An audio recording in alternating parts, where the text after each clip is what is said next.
हे students, कैसे हैं आप लोग। उम्मीद करता हूं भाई आप जबरदस्त हैं। और जैसा कि मैं आपको पहले ही बता चुका हूं कि एग्जाम आपके यूपी टीजीटी पीजीटी जिसकी प्रोबेबिलिटी दिसंबर लास्ट या फिर जनवरी फर्स्ट में है, तो ऑब्वियसली वो एक प्रोबेबिलिटी ज्यादा कंफर्म होती जा रही है। यानी वी मस्ट थिंक अबाउट कि भाई अपनी प्रिपरेशन अब हमें शार्प कर देनी चाहिए, शुरू कर देनी चाहिए, बढ़िया से शुरू कर देनी चाहिए, क्योंकि कुछ भी पता नहीं है कब एग्जाम हो जाए। लॉन्ग टाइम से अटका हुआ है, अचानक से हो जाए तो हम क्या करेंगे। उसके लिए हमें प्रिपेयर रहना पड़ेगा। तो उसी कंटिन्यूटी में जिसमें हम लगातार क्वेश्चंस कर रहे हैं, आज फिर हम लेते हैं लिटरेचर के कुछ questions that is based on William Shakespeare. तो चलिए गाइज शुरू करते हैं। हम इसमें ऑलरेडी कुछ क्वेश्चंस कर चुके हैं और कुछ क्वेश्चंस हमें अब लेने हैं। जैसे अगर मैं बताऊं तो लगभग और लगभग हम यहां पे 20-30 क्वेश्चंस कर चुके हैं। ये हमारा लास्ट क्वेश्चन था। यानी अगर मैं इस क्वेश्चन की बात करूं कि life is a tale told by an idiot full of sound and fury, ये हमारा लास्ट क्वेश्चन था पिछले सेशन में। और ये बात किसकी थी? मैकबेथ की। यानी कि this particular quotation has been stated by Macbeth. और मैकबेथ अगर मैं कहूं तो ये क्या है? एक ग्रेट ट्रेजेडी है शेक्सपियर की। तो चलिए भाई अगले क्वेश्चन की तरफ बढ़ते हैं और क्वेश्चन नंबर लेते हैं 31। क्वेश्चन कहता है the quality of mercy is not strained. जो मर्सी की क्वालिटी है वो स्ट्रेंड नहीं है। It dropped as the gentle rain from the heaven upon the place beneath, it is twice blessed. ये दो बार ब्लेस करती है किसको? One that gives and him that takes, जो लेता है और जो देता है। कितनी जबरदस्त बात कही कि मर्सी के ऊपर। क्वेश्चन ये बना कि हुज स्पीच इज दिस। तो गाइज मैं आपको बता दूं कि ये पर्टिकुलर लाइन ली गई है द मर्चेंट ऑफ वेनिस से। कहां से ली गई है भाई? It has been taken from the Merchant of Venice. और ये जो मर्चेंट ऑफ वेनिस है ये भी शेक्सपियर का एक वर्क है, जबरदस्त प्ले है। और सबसे बड़ी बात मतलब क्योंकि सब कुछ एंड में ठीक हो जाता है तो ये एक ट्रेजी कॉमेडी के रूप में ली जाएगी। नाउ सी, ये पर्टिकुलर लाइन कौन बोलता है? तो इस पर्टिकुलर वर्क की हीरोइन जिसका नाम है पोर्शिया। तो भाई ये पोर्शिया के शब्द हैं। अगर मैं आपको कहूं मर्चेंट ऑफ वेनिस ये किसकी कॉपी है, या मैं कह दूं इसका सोर्स क्या रहा है, तो सोर्स रहा है the zoo of Malta. The zoo of माल्टा। और ये जू ऑफ माल्टा जो था ये किसका लिखा गया था? It was written by Christopher Marlowe, जो कि ग्रेट यूनिवर्सिटी विट्स थे। क्या थे भाई? He was a great University Wits. तो अगले क्वेश्चन की तरफ बढ़ते हैं और आते हैं 32 क्वेश्चन पे। क्वेश्चन नंबर 32 हमें कहता है the lunatic, the lover and the poet are of imagination all compact. अब गाइस क्वेश्चन का थोड़ा सा आंसर दिया गया है कि ये लाइन मिडसमर नाइट्स ड्रीम से है, लेकिन इसे बोलता कौन है? फिलोस्ट्रेट, हिपोलिटा, थेसियस या फिर भाई बॉटम। तो गाइस यहां पे आंसर जाएगा थेसियस। थेसियस जो कि Duke of, he is the Duke of, यहां पे ड्यूक ऑफ एथेंस। तो वो एथेंस का जो ड्यूक है यहां पे वो क्या करता है कि वो इस लाइन को बोलता है। क्या कहता है? ल्यूनेटिक के बारे में कहता है, लवर के बारे में कहता है, पोएट के बारे में कहता है। ल्यूनेटिक अगर मैं कहूं तो वो भी इमेजिनेशन लेता है ना, किसी डीमन की, किसी मॉन्स्टर की एटसेट्रा। लवर अपने बिलवड की इमेजिनेशन करता है। और भाई पोएट जो इमेजिनेशन करता है वो करता है राइट वर्ड्स की। करेक्ट वर्ड्स कब आए और कब मैं उनको यहां पे जॉट डाउन कर दूं, कंपाइलेशन कर दूं। तो तीनों ही लोग जबरदस्त इमेजिनेशन करते हैं, ऑल कॉम्पैक्ट। किसका कहना है? थीसियस का। किस वर्क में? मिडसमर नाइट्स ड्रीम में। इंपॉर्टेंट क्वेश्चन बन सकता है।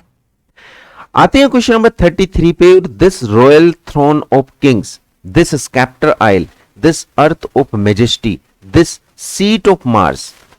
क्वेश्चन बना है और आगे है this other Eden demi paradise. Who expresses these sentiments in Richard second. Richard second में से आने वाली लाइन है भाई ये। और ये किसने? तो भाई ये रिचार्ड सेकंड की ही लाइन है ना। यानी आंसर हम जो बनाएंगे वो क्या बनाएंगे? ए वुड बी देयर। कम पूछा जाता है रिचार्ड सेकंड, बट क्वेश्चन वहां पे आ सकता है किसी भी पर्टिकुलर कोटेशन को लेके। क्वेश्चन नंबर 34 में कहता है who is the messenger of the fairies in the Tempest. The Tempest बड़ा जबरदस्त वर्क है शेक्सपियर का। तो कैलिबन है, जूनो है, एरियल है या आयरिस है।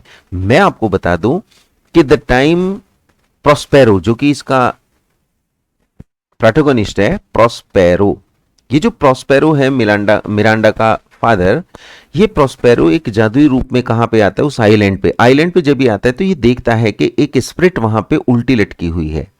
किससे भाई? पेड़ से। ये स्प्रिट थी, है ना। ये स्प्रिट कौन थी?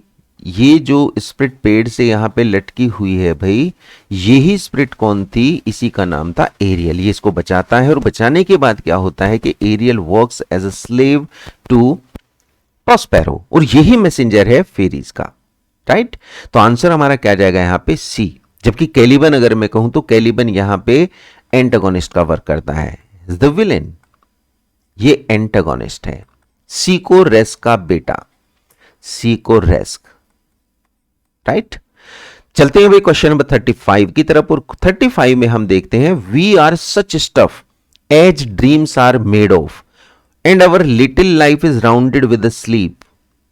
ऐसी बात बोलने वाला पर्सन कौन है? ब्रूटस है, पोलोनियस है, हैमलेट है, प्रोस्पेरो है।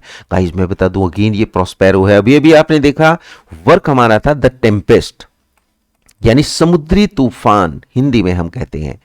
टेम्पेस्ट में ये जो प्रोस्पेरो जो प्रोटोगोनिस्ट है, यही कहता है ह्यूमन बीइंग को फिलोसॉफिकल वे में कि we are such stuff as dreams are made of, जैसे ड्रीम में बनता है, और ये कुछ भी नहीं है लाइफ, ये सिर्फ एक स्लीप है। यानी कितना अगर हम देखें तो एक तरह से छोटा सा एक रोल है ह्यूमन बीइंग का इस दुनिया में। तो आंसर हमारा यहां पे डी जाएगा, दैट इज प्रोस्पेरो। 36 को देखते हैं, what is rape of Lucrece. Guys मैं बता दूं आपको कि दो वर्क इनके लिखे गए थे, एक था Venus and Adonis, Venus and Adonis, जो कि ओवर सेक्सुअलिटी पे बेस्ड था, 1593। जबकि रेप ऑफ ल्यूक्रेसी 1594। किसने लिखा भाई? शेक्सपियर ने। ये दोनों ही वर्क शेक्सपियर के थे। और ये बेसिकली क्या था, क्योंकि थिएटर्स यहां पे क्लोज हो चुके थे, थिएटर्स वर क्लोज्ड, तो these were written as the long narrative poem. ये क्या थी? ये लॉन्ग नैरेटिव पोएम के रूप में लिखी गई थी। और ये किसको डेडिकेटेड थी? अर्ल ऑफ साउथहैम्पटन को, अर्ल ऑफ साउथहैम्पटन। तो भाई अर्ल ऑफ साउथहैम्पटन को ये डेडिकेटेड थी, जिसका असली नाम था हेनरी रियोथस्ले, हेनरी रियोथस्ले।